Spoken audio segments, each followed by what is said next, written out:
Emma received a voice message from her best friend Sarah. But Sarah had disappeared 3 days ago.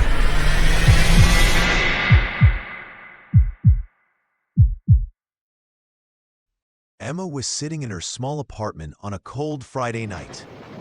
She was tired, drinking tea and trying to relax. But suddenly, her phone vibrated. It was a voice message from Sarah. Emma felt her heart stop for a second.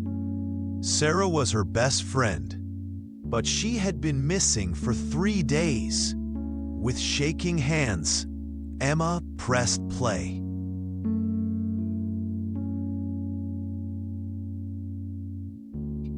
A soft, quiet voice whispered, "Emma, don't come looking for me.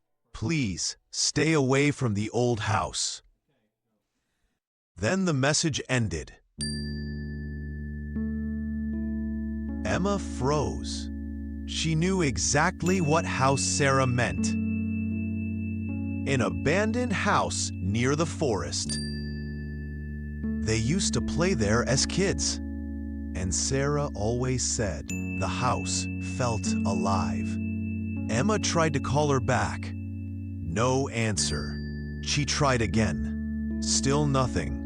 Her fear turned into determination. "I have to go," she said to herself. She grabbed her jacket and left the apartment. The forest was dark. Only the moonlight helped her see the narrow path. Emma's breath turned white in the cold air as she approached the house. The place looked even older than she remembered. Broken windows, a door half open, silence everywhere. She stepped inside. The wooden floor made a long, loud creak. "Sarah?"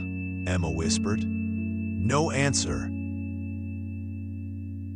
But then, Emma heard something upstairs. A quiet sound, like someone moving. She slowly walked up the stairs.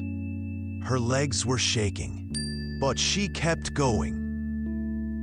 At the end of the hallway, she saw a soft light coming from Sarah's old childhood room. Emma pushed the door open.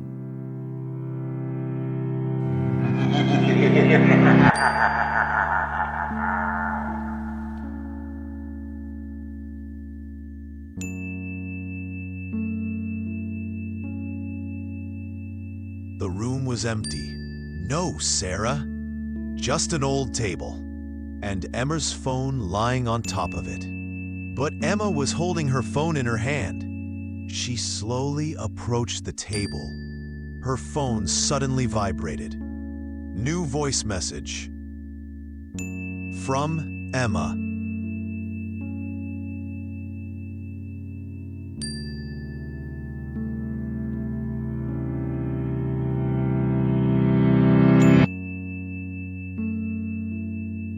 Her blood turned cold. With shaking fingers, she pressed play.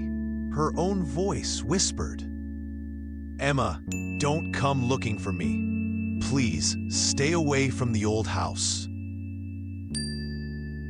The message ended. Emma dropped the phone. Behind her, a soft voice whispered, "I told you not to come."